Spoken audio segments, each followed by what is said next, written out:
Hello again. Tonight, I want to take you somewhere quiet, somewhere ancient, somewhere where people have been exchanging things, not just goods, but meanings, for a very long time. Tonight, we're going to fall gently into the world of trade, and tucked within it, a small idea with big weight, the idea of a tariff. It sounds sharp, doesn't it? Like a click, a tap of a stamp. But let's smooth that out. Let's soften the word and lie down with it a while. Because a tariff isn't loud. It whispers through every object that crosses a border. It hums beneath every crate, every container, every silent price tag. And tonight, as you drift towards sleep, we'll follow it gently. Close your eyes. Imagine a marketplace, not the kind with scanners and credit cards, not fluorescent lights or playlists of background music. This one is older. Stone under your feet, dust in the air, colored fabric stretched above to block the sun, people passing slowly between rows of baskets and jars, fruits you don't recognize, oils with names you've never heard. This is a place where things move. But not just things. Value moves. And here, movement itself matters, because as one man crosses from one corner of the market to another, he pauses. He leaves a coin. Not for purchase, not for a handshake, but simply because he moved. That coin, simple, light, silent, is the beginning of the tariff. A toll, placed not on a person, but on what they carry. Thousands of years ago, people traded without words for what we now call economics. They traded for survival, for trust, for story. But soon enough, rulers realized something. If things move, they can be counted. And if they can be counted, they can be taxed. At ports in ancient Egypt, scribes took note of every sack of grain. In Babylon, priests tallied bowls of cloth and jugs of oil, and each item that crossed a river or wall, left behind a token. This wasn't theft, it wasn't punishment, it was permission. A fee for crossing from one world to another. Tariffs were born before the printing press, before the compass, before the world was mapped. They were born when the only line between one place and another was a wall or a gate or a man, with a ledger and a seal. And still, they remain. Let's come forward now. Not all the way, but a little. Picture a village in the hills. There are orchards there. Apples mostly. Sweet ones, bright red. You can hear the wind rustling through their leaves. For generations, they've been picked, sold, and carried to nearby towns. But now, trucks come from farther away, with apples just as sweet, cheaper, shinier, wrapped in plastic, and the farmers grow quiet because they cannot compete. So the village asks its leaders for help, and a decision is made to place a tariff on the apples that arrive from far away, just enough to tip the balance, not to ban them, just to protect home. This is a protective tariff, like a garden wall, not to keep everything out, but to keep what's inside from being trampled.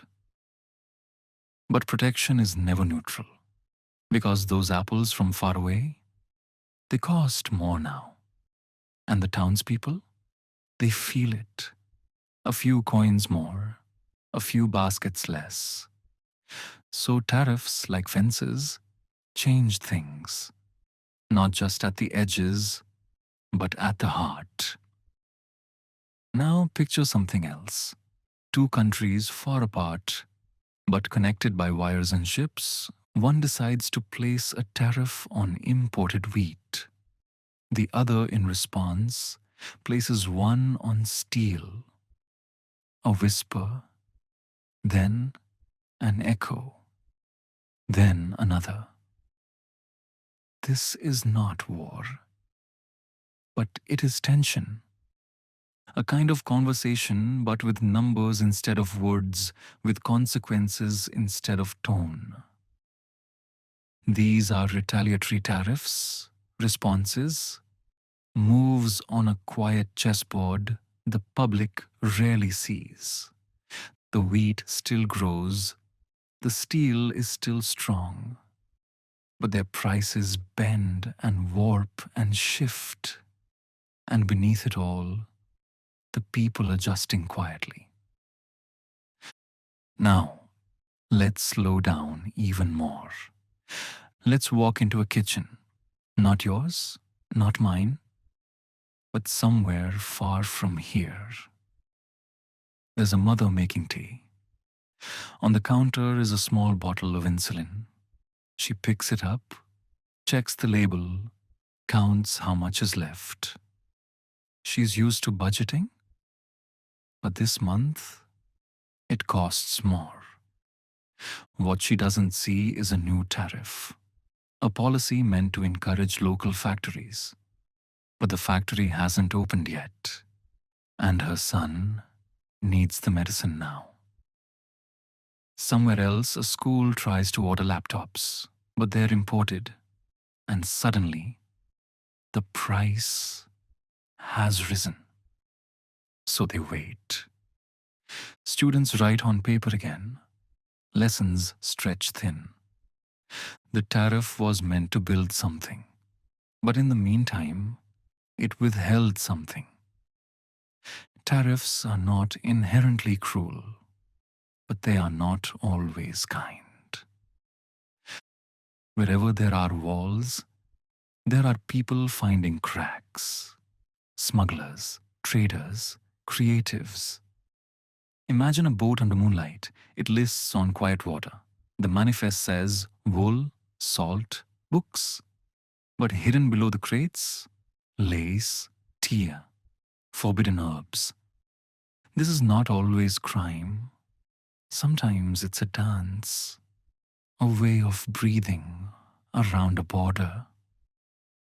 Tariffs may control flow, but humans, we find new paths, always.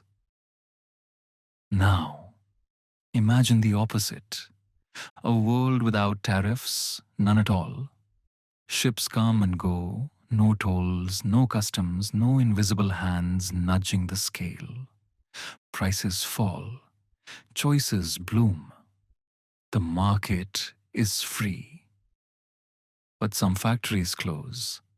Some fields go quiet. Some local tools are replaced by global ones. Without tariffs, the powerful grow stronger. The fast grow faster. And though your basket may be full, something else might feel gone. Community, self-reliance, the rhythm of local time.